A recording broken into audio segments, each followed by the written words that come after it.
وبركاته. الحمد لله رب العالمين، والصلاة والسلام على أشرف الأنبياء والمرسلين نبينا محمد وعلى آله وصحبه أجمعين. أشهد أن لا إله إلا الله وحده لا شريك له، وأشهد أن محمدا عبده ورسوله، صلوات ربي وسلامه عليه وعلى آله وأصحابه ومن سار على نهجه ودربه واستنى بسنته إلى يوم الدين وسلم تسليما كثيرا. أما بعد،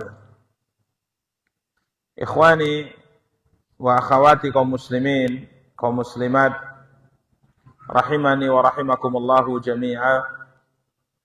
Biiznillah, pada kesempatan yang berbahagia kali ini kita akan kembali melanjutkan kajian dan pembahasan kita, mencoba untuk membaca dan menjelaskan Kitab Tauhid karya Syekh Muhammad Ibn Abdul Wahhab rahimahullahu ta'ala.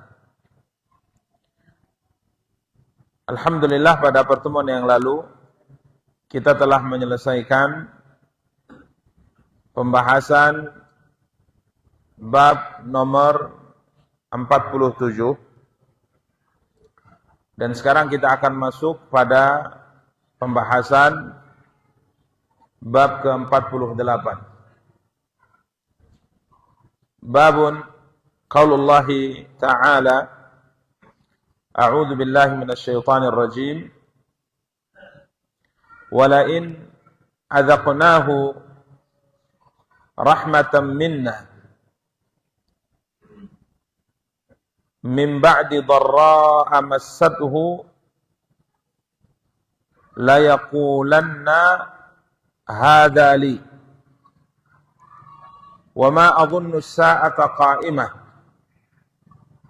wa la in ruji'tu ila rabbi inna li 'indahu lal husna falanunabbi'anna alladhina kafaru bima 'amilu wa lanudhiqannahum min azabin ghalidh.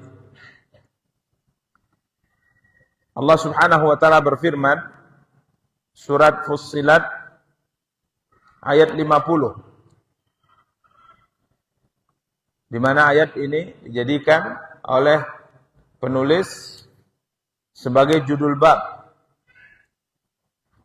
Artinya, arti dari ayat ini adalah, dan jika kami merasakan kepadanya sesuatu rahmat dari kami sesudah dia ditimpa kesusahan, min ba'di dharra'a massathu la yaqulanna hadzali, maka dia berkata, ini adalah hakku. Para ikhwah dan akhwat yang dimuliakan dan dirahmati oleh Allah Subhanahu wa taala, ayat ini menjelaskan kepada kita tentang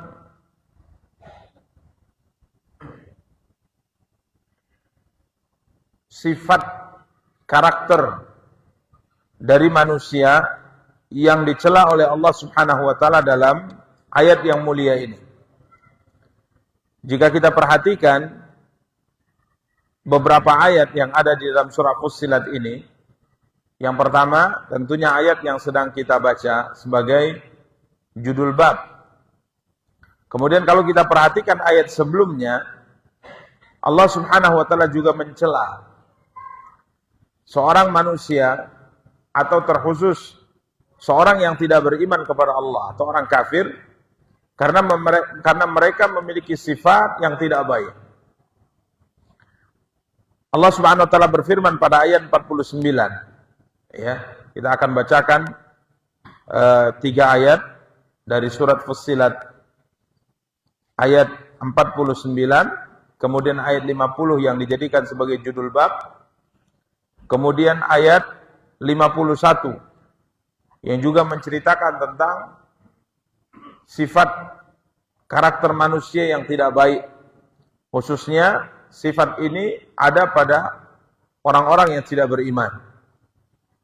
Allah Subhanahu wa taala berfirman pada ayat 49, la yas'amul insanu min du'ail khairi wa in massahu syarru faya'usun qanut.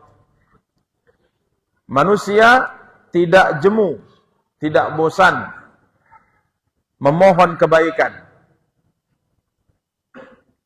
Ya, kebaikan di sini maksudnya adalah bisa berarti harta, bisa berarti jabatan, di mana Allah SWT mengatakan bahwa manusia, karakter aslinya, khususnya orang kafir, tidak pernah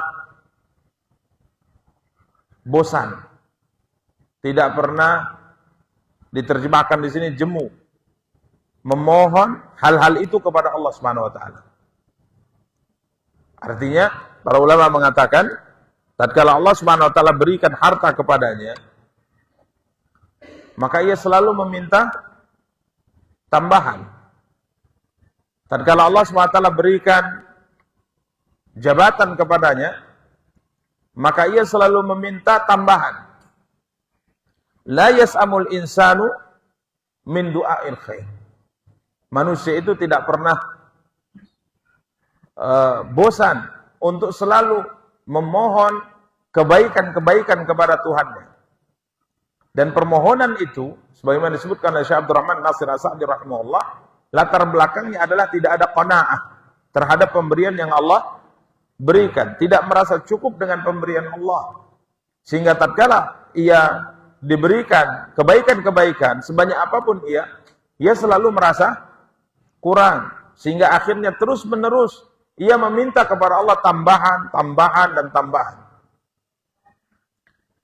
Namun wa in massahu syarru faya'usun qanuta.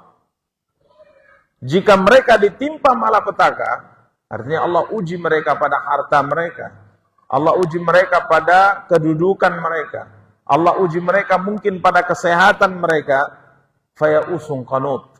Maka engkau akan dapati manusia ini menjadi putus asa, lagi putus harapan. Ini manusia. Jadi kalau diuji sedikit saja sudah putus asa. Diuji sedikit saja seakan-akan ujian ini menurutnya sudah terlalu lama dan sepertinya tidak akan berakhir. Sepertinya dalam kurun waktu yang cukup lama ujian ini akan terus menimpa dia. Ini sifat yang ada pada manusia yang dicela oleh Allah Subhanahu wa taala. Padahal para ikhwah dan akhwat yang dimuliakan dan dirahmati Allah, jika saatnya Allah uji kita dengan sesuatu, nasallallahu alaihi wasallam, Allah uji kita dengan sesuatu terkait dengan kebaikan-kebaikan yang kita sebutkan di atas, maka sebagai seorang muslim hendaknya bersabar atas ujian tersebut dan tidak boleh berputus asa, tidak boleh putus harapan. Ya, selalu berharap kebaikan kepada Allah Subhanahu wa taala, sebagaimana pernah kita kaji pada pertemuan atau bab sebelumnya, bahwa putus asa dari kebaikan Allah merupakan sifat orang-orang kafir.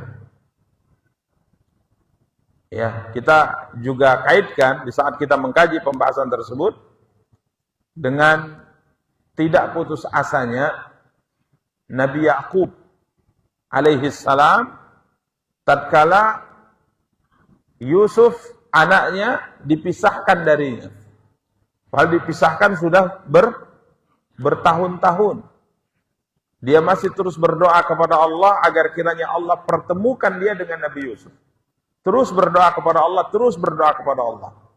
Bahkan pada satu kesempatan, sang ayah mengungkapkan di hadapan anak-anaknya, ya, setelah sekian tahun ini, kiranya sekalipun sudah berlalu masa yang cukup panjang, yang cukup lama, Nabi Yakub tetap berharap kepada Allah Subhanahu wa taala agar kiranya Allah mempertemukan dia dengan Nabi Yusuf. Sampai akhirnya anak-anaknya pada suatu waktu, ya, tatkala sang ayah selalu teringat Yusuf, selalu berdoa agar kiranya Allah mempertemukan beliau dengan Yusuf, padahal sudah sekian tahun lamanya. Maka mereka mengatakan, tafta'u tadhkuru Yusuf hatta takuna haradan aw takuna minal halikin. Anak-anaknya mengingatkan, ini berbahaya untuk kesehatanmu wahai ayah. Kalau engkau terus mengingat, engkau terus berharap dengan Yusuf, engkau akan binasa. Ini akan menghancurkan tubuhmu sendiri. Maka beliau mengatakan, qala innama ashku bathi wa huzni ilallah. Aku mengadu kesedihanku, kegundahanku hanya kepada Allah Subhanahu wa taala. Kemudian beliau mengatakan, la yai'asu min rauhillah illal qaumul kafirun. Tidak ada seorang yang berputus asa, harapannya tidak ada lagi dari kasih sayang Allah, maka yang seperti ini hanya ada pada orang-orang kafir saja. Jadi para ikhwah dan akhwat yang dimuliakan dan dirahmati Allah, sekalipun mungkin ujian berat bertahun-tahun, tapi kita sebagai seorang muslim harus tetap mengharapkan rahmat karunia dari Allah Subhanahu wa taala. Tidak boleh kita berputus asa, di samping kita harus terus bersabar dan tingkatkan kesabaran kita kepada Allah Subhanahu wa taala. Ini ayat yang pertama yang menceritakan tentang sifat yang tidak baik pada manusia. Tidak punya sifat qanaah, diberikan kebaikan selalu merasa kurang, namun diuji sedikit saja sudah putus asa, lagi putus harapan. Baik. Kemudian ayat yang kedua dalam surat ini, ayat 50. Ini yang dijadikan sebagai sebagai judul bab di bab ke-48 ini. Firman Allah Subhanahu wa taala, "Wala in adzaqnahu rahmatan min ba'di dharra'a massathu la yaqulanna hadzali." Setelah diuji oleh Allah dengan ujian panjang, ya, ditimpakan kepadanya keburukan dalam beberapa hal, baik terkait dengan kesehatannya, atau terkait dengan hartanya, atau terkait dengan jabatannya, diuji oleh Allah Subhanahu wa taala dengan ujian yang ia terus berkeluh kesah, ia berputus asa, dia putus harapannya kepada rahmat Allah Subhanahu wa taala, namun tatkala Allah rubah keadaannya, yang tadinya susah kemudian dilapangkan rezekinya, yang tadinya sakit Allah berikan kesehatan, yang tadinya tidak memiliki jabatan Allah berikan jabatan untuknya. Apa yang terjadi pada manusia ini? Allah mengatakan, wala in adzaqnahu rahmatan minna. Dan kata Allah Subhanahu wa taala, apabila kami merasakan kepadanya sesuatu rahmat dari kami, sesudah dia ditimpa kesusahan, orang ini akan berkata, ini adalah hakku. Ini adalah hakku. Apa maksudnya? Kesuksesan harta yang aku punya ini karena jerih payahku. Karena jerih payahku. Pantas, layak saja saya sukses. Ini ucapannya. Ya, ini ucapannya. Dan ini merupakan sifat yang tidak baik. Karena kebaikan apapun yang Allah anugerahkan kepada seorang hamba, atau kebaikan apapun yang didapat oleh seorang hamba, itu murni karunia yang Allah berikan kepadanya. Karenanya kita sebagai seorang muslim, tatkala Allah anugerahkan kepada kita kebaikan pada harta kita, Allah berikan kebaikan pada kesehatan kita, atau yang lainnya, maka sandarkan kebaikan tersebut kepada Allah Subhanahu wa taala. Katakan, alhamdulillah, segala puji bagi Allah yang telah memberikan kemudahan-kemudahan ini kepadaku. Lihat Nabi Sulaiman alaihi salam. Tatkala Allah SWT anugerahkan kepadanya kebaikan yang sangat luar biasa. Ya. Berhasil dengan izin Allah SWT melalui perantara orang-orang yang ada di sekitarnya mengangkat singgasana Ratu Balqis. Ya, singgasana Ratu Balqis yang sangat mewah, yang menggemparkan cerita dunia saat itu, berhasil dipindahkan dari Yaman ke Palestina. Sekejap mata, melalui doa seorang hamba saleh. Ya, tatkala beliau membuat sebuah mungkin bahasanya sayembara kepada tentaranya, kepada pasukannya, siapa yang bisa mendatangkan singgasana Ratu Balqis kemari sebelum mereka datang menyerahkan dirinya kepada kita.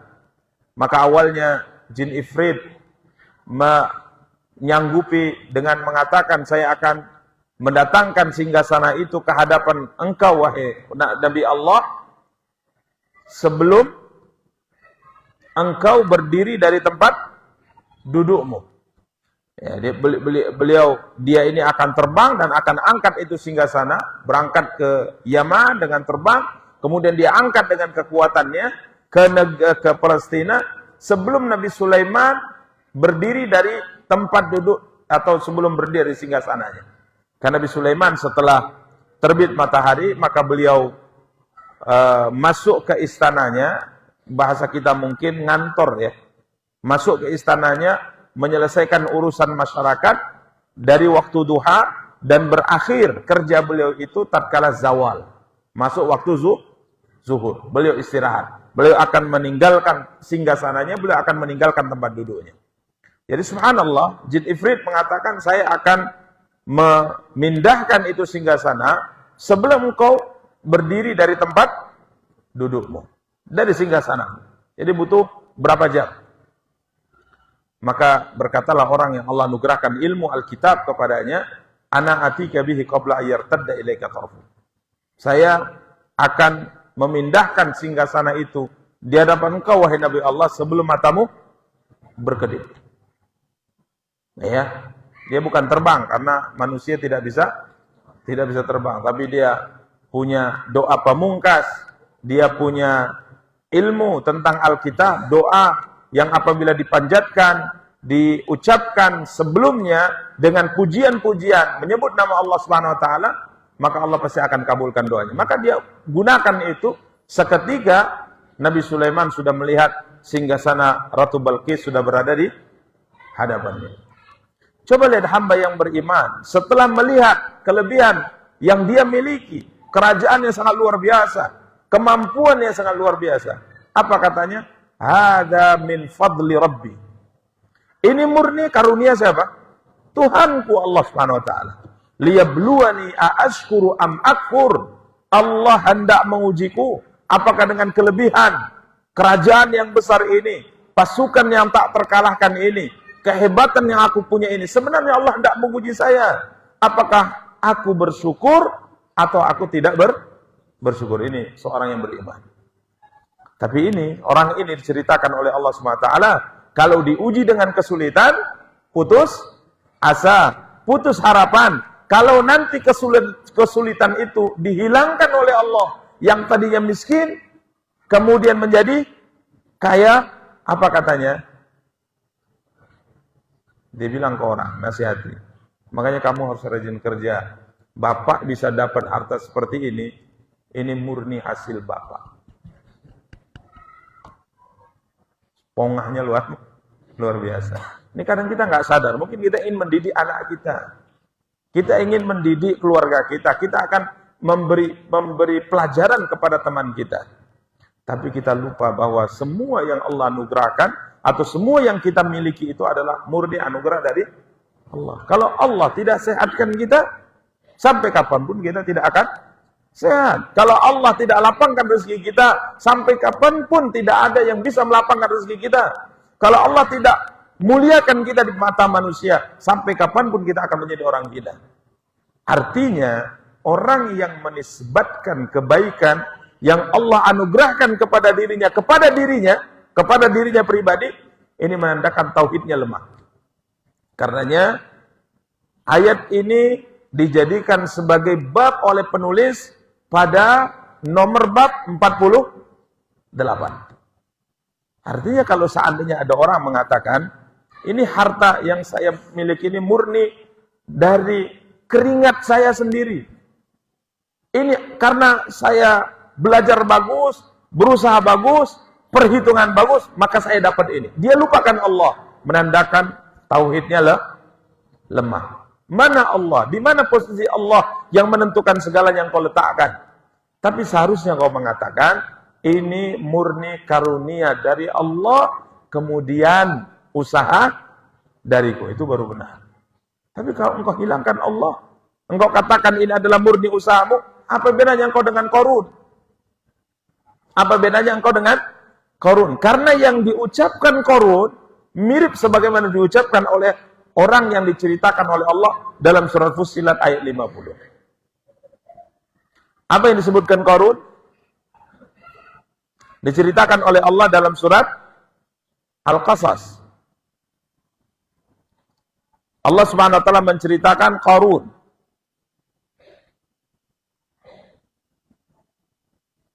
Inna Qaruna kana min qaumi Musa fabagha alaihim wa atainahu minal kunuzi ma inna mafatihahu latanu bil usbati ulil quwwah.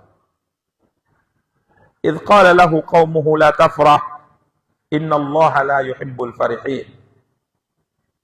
Sesungguhnya Qarun, ya, bahasa Indonesianya atau Latinnya, ejaannya Qarun. Bahasa Arabnya Qarun. Maka sering disebut harta karun. Ini asal usulnya. Harta yang didapat dimanapun, di bawah tanah, yang tersembunyi, terpendam, tanpa sengaja ditemukan, maka disebut dengan harta karun. Karena memang dia adalah orang yang paling kaya. Dan dia dan hartanya semua ditenggelamkan di perut bumi. Allah berfirman, Inna Qaruna kana min qaumi Musa fabagha alaihim. Sesungguhnya Qarun adalah termasuk kaum Musa, akhirnya jadi Bani Israel. Bukan dari orang Qibti, bukan dari kelompoknya Firaun. Dia Bani Israel. Bahkan sebagian ahli tafsir mengatakan dia adalah sepupunya Nabi Musa, anak paman Nabi Musa. Fabagha alaihim, namun ia berlaku aniaya terhadap mereka, terhadap Bani Israel. Seharusnya ia bergabung dengan Bani Israel, membela Bani Israel, beriman bersama dengan Bani Israel, malah ia bergabung dengan Firaun. Ini Qarun. Kemudian Allah menceritakan anugerah harta yang Allah berikan kepadanya. Wa atainahu minal kunuzi ma inna mafatihahu latanu'u bil usbati ulil quwwah. Dan kami telah menganugerahkan kepadanya perbendaraan harta yang sangat banyak, yang kunci-kuncinya sungguh berat dipikul oleh sejumlah orang yang kuat-kuat.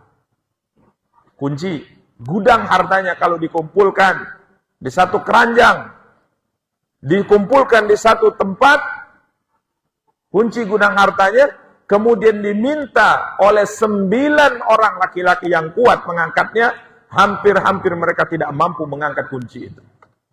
Seberapa banyak kuncinya? Baru kuncinya, belum hartanya. Baru kuncinya saja 9 orang yang paling kuat dari Bani Israel, bukan dari antum. Bani Israel. Bani Israel itu punya postur tubuh yang lebih besar, lebih kuat dari kita. Karenanya Nabi Musa tatkala Nabi kita yang mulia SAW di malam Isra dan Mi'raj bertemu setelah Nabi menerima kewajiban sholat, maka Nabi Musa bertanya, apa yang diwajibkan oleh Tuhanmu kepadamu dan umatmu? Apa kata Nabi yang mulia SAW? 50 sholat sehari semalam. Maka Nabi Musa mengatakan, irji ila rabbi, kembali kepada Tuhanmu, minta apa? Diskon, minta keringanan. Karena saya telah mencoba dan umatku lebih kuat daripada umatmu, namun mereka tidak sanggup. Minta keringanan, umatmu tidak akan sanggup. Umatku saja yang lebih kuat dari umatmu tidak sanggup, apalagi umatmu. Minta keringanan. Terus minta keringanan sampai 5 sholat sehari semalam. Itu pun Nabi Musa sudah memprediksi balik minta keringanan lagi, karena umatmu tidak akan sanggup. Tapi Nabi sudah maklum. Masa dari 50 menjadi 5 minta apa? Keringanan lagi. Ya, intinya Bani Israel lebih kuat dari kita. Mereka punya tubuh lebih besar dari kita. Kunci gudang harta Qarun kalau dikumpulkan di satu tempat, mungkin di keranjang besar, ya, disuruh angkat 9 orang kesulitan, hampir tidak mampu mengangkatnya karena begitu banyaknya kunci gudang hartanya. Kemudian Karena begitu sombong, orang-orang mengingatkan dia, la tafrah. La tafrah. Jangan kamu terlalu bangga. Sesungguhnya Allah tidak menyukai orang-orang yang terlalu membanggakan dirinya. Kemudian dinasihati. Wabtaghi fima atakallahu darul akhirah wa la tansa nasibaka minad dunya wa ahsin kama ahsanallahu ilaik. Terus dinasihati ya oleh kaumnya,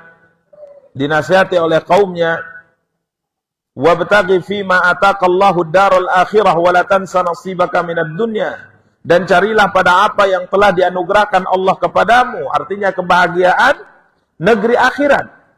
Artinya yang paling utama yang harus engkau cari di dunia ini adalah bagaimana engkau bahagia, bagaimana engkau selamat dalam kehidupan apa? Akhirat. Namun, ya, janganlah kamu melupakan bahagianmu dari kenikmatan duniawi. Silahkan bekerja untuk akhirat, berusaha untuk akhirat, tapi kebutuhan kita di dunia mesti juga kita usahakan. Artinya kita di dunia butuh rumah, ya bangun rumah. Kita di dunia butuh pergi dari satu tempat ke tempat yang lain, berarti butuh kendaraan. Maka kita bekerja untuk membeli apa? Kendaraan. Jangan kemudian kita mengatakan saya hidup akhirat saja Ustadz. Jadi saya tidak butuh rumah, saya tidak butuh kendaraan, saya tidak butuh apa-apa di dunia ini. Saya ingin masuk surga saja. Ini sikap yang salah, dan kalau ada yang melakukannya, dia akan menjadi beban bagi masyarakat. Karena dia masih hidup. Kalau saat itu dia mati, alhamdulillah, sudah selesai. Tapi dia masih hidup, dia butuh makan. Jadi kalau tak makan, dia lapar, apa yang dia lakukan? Kalau tidak punya uang, tidak punya harta, maka dia akan meminta kepada orang lain. Kemudian kalau dunia ini ada hujan, ada panas, kalau dia tidak punya tempat untuk berlindung, maka dia kemana perginya? Dia akan menumpang. Artinya dia akan menjadi beban bagi masyarakat. Makanya Allah SWT mengatakan di sini, wala tansa nasibaka minad dunya. Jangan kau lupa bahagianmu di dunia. Artinya engkau masih hidup di sini. Engkau masih banyak kebutuhan di sini, maka bekerjalah untuk dunia ini. Kemudian wa ahsin kama ahsanallahu ilaik. Dinasihati juga, berbuat baiklah kamu sebagaimana Allah SWT telah berbuat baik kepadamu. Wala tabghil fasada fil ard. Janganlah kamu berbuat kerusakan di bumi ini, yakni melakukan maksiat, menggunakan hartamu untuk maksiat kepada Allah SWT. Innallaha la yuhibbul mufsidin. Karena sungguhnya Allah tidak menyukai orang-orang yang melakukan apa? Kerusakan. Tapi apa jawaban dia? Qala innama utituhu ala ilmin indi.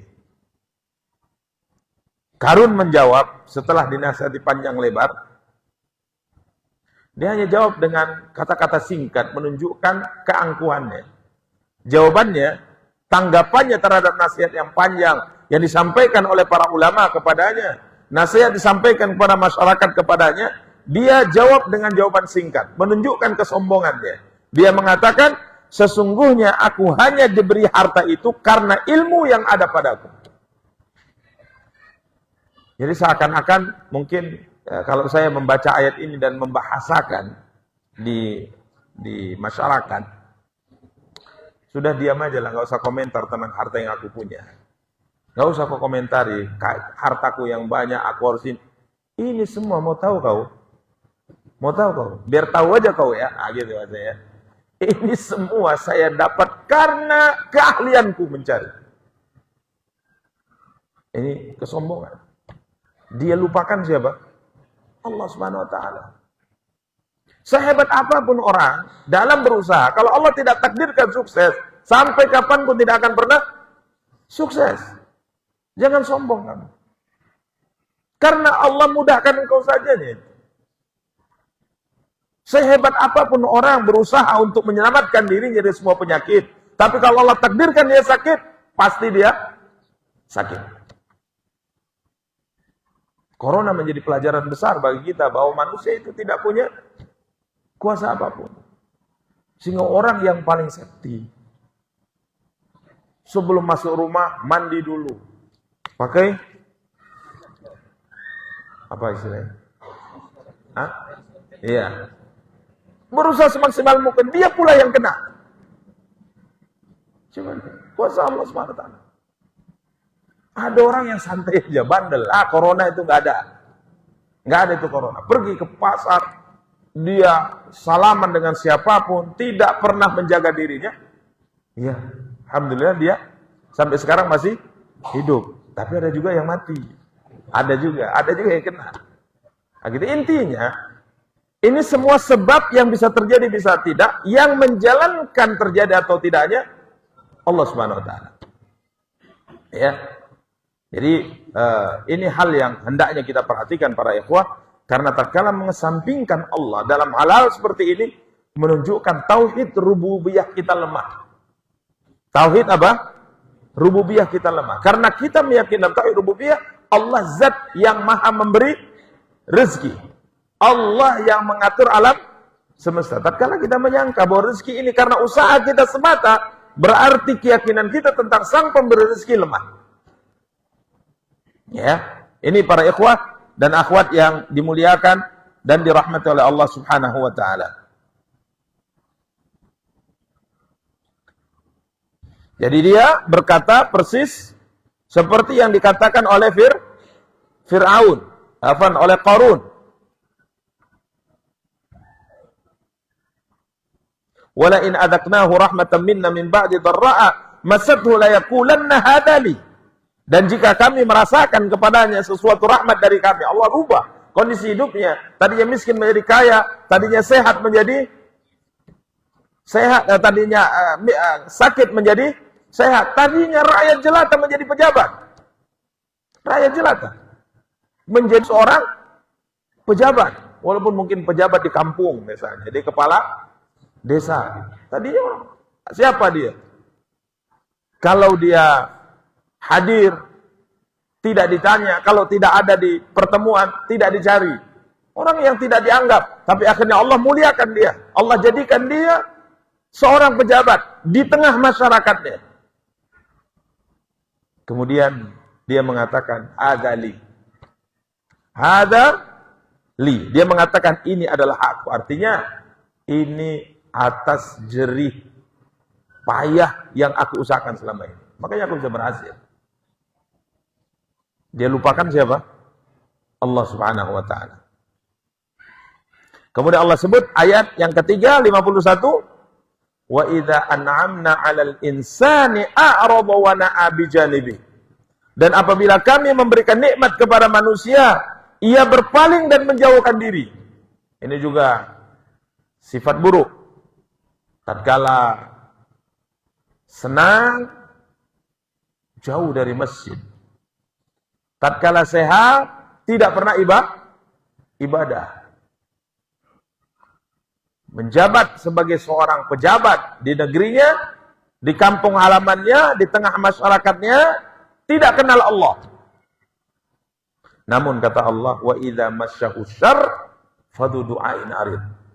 Dan apabila ditimpa malapetaka, diuji Allah dengan penyakit, ya, diuji Allah dengan kemiskinan, diuji oleh Allah, tadinya pejabat menjadi rakyat jelata, fadhu du'ain arid. Allah mengatakan, maka ia banyak berdoa. Kembali. Makanya nasallahu salamul afiyah. Kadang-kadang kita lupa dengan Allah tatkala kita sehat. Setelah sakit baru kita rasakan nikmat ibadah itu. Enggak pernah nangis salat kecuali setelah sakit. Tidak pernah khusyuk berdoa kecuali setelah miskin. Tidak tahu mana jalan masjid kecuali setelah kembali menjadi rakyat jelata. Ini sifat tercela yang disebutkan oleh Allah dalam ayat yang mulia ini. Karena yang benar kita rasakan. Semoga Allah menyelamatkan kita semua, memperbaiki kondisi keadaan kita. Bertahannya kita berdoa, panjang lebar kita berdoa, sampai menangis kita berdoa. Bahkan seakan-akan doa itu nggak mau kita akhiri kalau kita lagi susah. Lagi susah. Sholat malam kita panjang kalau ada maunya. Ya, kita ingin mengharapkan sesuatu ini. Baru panjang sholat. Kadang-kadang kita malu dengan Allah. Mungkin kalau kita lakukan itu kepada manusia, kau ini datang karena ada maunya aja. Ya, kamu gini bentuknya karena ada. Coba kamu waktu tak ada kebutuhan dengan saya, batang hidungmu tak nampak. Kan gitu kalau kita. Alhamdulillah Tuhan kita itu Maha Penyayang. Coba kalau Allah itu seperti manusia, nasallallahu walillahil matsalul a'la. Ini sebuah perumpamaan saja dan Allah memiliki perumpamaan yang jauh lebih tinggi. Tapi Allah Maha Pengasih, Allah Maha Penyayang. Kalau seandainya kita jadi Tuhannya, kita jadi Tuhan dia, iya, nampak batang hidungnya waktu sakit aja ini. Campakkan. Malaikat cabut nyawanya udah. Enggak pantas lagi dia hidup. Subhanallah. Tapi ini sifat yang hendaknya kita perbaiki. Sifat yang hendaknya kita apa? Perbaiki. Tengok teman, kok panjang kali nangisnya. Lagi susah saya Ustaz. Ya, kita juga gitu. Ya, tak usah ada yang bangunkan, tak usah ada cara-cara bangun malam. Kalau lagi susah, bangun sendiri. Tapi kalau lagi senang, bahagia, bangun jam 8 pagi. Nasallallahu. Ini para ikhwan dan akhwat yang dimuliakan dan dirahmati Allah Subhanahu. Karenanya ini disebut oleh Allah wa idza an'amna 'alal insani a'radha wa na'a bi janibihi wa idza massahu syarru fadhu du'ain arid. Banyak doa, banyak ibadah kalau lagi susah. Tapi kalau lapang hidupnya, udah. Wa na'a bi janibi kata Allah. Berpaling dan menjauhkan diri dari dariku kata Allah.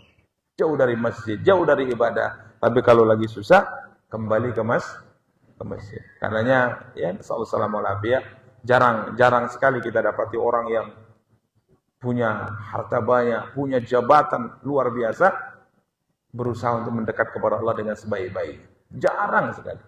Tapi yang banyak, yang susah-susah ke masjid. Ya, yang susah-susah. Tapi ini masih mending daripada susah pun tak beribadah. Ini khasirat dunia wal akhirah. Rugi dunia, rugi akhirat. Ya kalau kita ini mesti mending lah. Susah ingat Allah SWT. Tapi yang paling luar biasa itu kadang-kadang kita dapati seorang yang punya jabatan, seorang punya kekayaan, seorang punya jabatan, tapi dia mendekat terus kepada siapa? Kepada Allah. Ini luar biasa ini. Kalau miskin, ibadah itu maklum karena tidak punya pilihan. Mau apa lagi coba? Mau apa? Nggak ada pilihan. Ya, mau minta tolong sama siapa? Ya pada Allah lah, balik pada Allah. Makanya kalau sudah miskin, susah, masih sombong, ini orang yang paling hina di sisi Allah. Ada dua orang yang paling hina. Yang pertama, seorang miskin, ail mustakbir, miskin sombong. Kemudian yang kedua, seorang yang sudah tua renta, dia berzina. Dia berzina. Artinya kalau dari sisi syahwat, sudah nggak ada itu. Tapi kerjanya mengganggu wanita. Ini para ikhwan dan akhwat yang dimuliakan dan dirahmatullah. Usyaimitun zanin dalam bahasa hadisnya. Karenanya seorang yang sekalipun susah dia kembali kepada Allah, ini masih agak mending, masih bagus. Daripada susah pun dia jauh dari Allah, dunia nggak dapat, akhirat hancur. Ya, karenanya saya teringat kisah Imam Ibnu Hajar Al-Asqalani. Konon ceritanya ini dikoreksi oleh sebagian para ulama kan, tapi kita sebutkan karena masyhur ceritanya. Benar atau tidaknya Allahu a'lam. Jadi Imam Ibnu Hajar Al-Asqalani rahimahullah seorang qadhi besar, atau kalau di negeri kita disebut ketua hakim, apa istilahnya? Hakim agung ya, mungkin bahasanya. Jadi punya jabatan dan beliau juga punya bisnis, punya harta banyak. Jadi suatu hari beliau dengan kendaraannya lewat di pasar, dipajak lewat di pasar dengan kendaraan yang bagus, dengan baju yang bagus, karena pejabat, ulama dan punya harta banyak. Beliau kala itu melewati seorang Yahudi yang kuli angkut di pasar dengan pakaian yang kotor, ya, penampilan yang compang-camping. Seorang beragama Yahudi, kafir. Maka dia stop. Rombongan Ibnu Hajar yang mengatakan, wahai qadhi, wahai hakim, wahai imam, kiranya tidak benar hadis Nabi kalian. Apa hadis yang tidak benar? Nabi SAW bersabda, ad-dunya sijnul mu'min wa jannatul kafir. Dunia ini bagi orang yang beriman laksana penjara, bagi orang kafir laksana surga. Ini hadis tak benar. Loh, kenapa tidak benar kata Ibnu Hajar? Coba bandingkan saya yang kalian anggap tidak beriman. Posisi saya seperti ini. Ini malah kebalik, seharusnya surga bagi kalian, penjara bagi kalian. Ini saya rasakan di dunia ini seperti penjara. Susah saya hidup. Sedangkan Anda ini katanya penjara, kok Anda nikmatnya luar biasa. Katanya bagi kami surga, kok susahnya luar biasa. Terbalik seharusnya. Maka Ibnu Hajar tersenyum kemudian mengatakan, benar yang disabdakan oleh Nabi. Sesungguhnya kenikmatan yang saya dapatkan sekarang apabila dibandingkan dengan surga, ini penjara. Kamu susah kayak gini, dibandingkan dengan neraka yang diancamkan kepada kalian, ini masih surga bagi kalian. Ya kan? Jadi sesusah apapun engkau di dunia, dan engkau kafir, misalnya engkau miskin dan sebagainya, engkau masih bisa makan, engkau masih bisa tersenyum, engkau masih bisa tidur pulas, masih bisa bermimpi. Dibandingkan dengan neraka yang diancamkan kepada kalian, ini surganya untuk kalian. Nggak ada apa-apa. Kalau kami nikmat, punya baju bagus, kendaraan bagus, rumah bagus, dibandingkan dengan surga yang dijanjikan Allah kepada kami, ini masih penjara bagi kami. Masya Allah, jawaban luar biasa. Makanya orang yang kalau miskin, sombong, jauh dari masjid, ini rugi dunia, rugi akhirat. Makan pas-pasan, tapi tak pernah sholat 5 waktu. Coba antum bayangkan. Gimana? Makan susah. Uang tak ada, rumah, ini bukan merendahkan ini, akan tapi ini nasihat ya, ini nasihat. Jadi kalau lagi susah itu, minimal kita kembali kepada siapa? Kepada Allah SWT. Yang lebih luar biasa, lagi senang, kaya, sehat, punya jabatan, kembali kepada Allah, ini luar biasa. Nasallallahu tabaraka wa ta'ala yamunna alaina bifadlihi wa ihsani. Kita berdoa kepada Allah, semoga Allah SWT anugerahkan kepada kita kebaikan dengan karunia dan kebaikan yang dimiliki olehnya. Amin ya rabbal alamin. Kita cukupkan pembahasan, insyaallah bab ini kita akan lanjutkan pada pertemuan yang akan datang. Kita tutup dengan doa kafaratul majlis. Subhanakallahumma bihamdika asyhadu an la ilaha illa anta astaghfiruka wa atubu ilaik. Wassalamualaikum warahmatullahi wabarakatuh.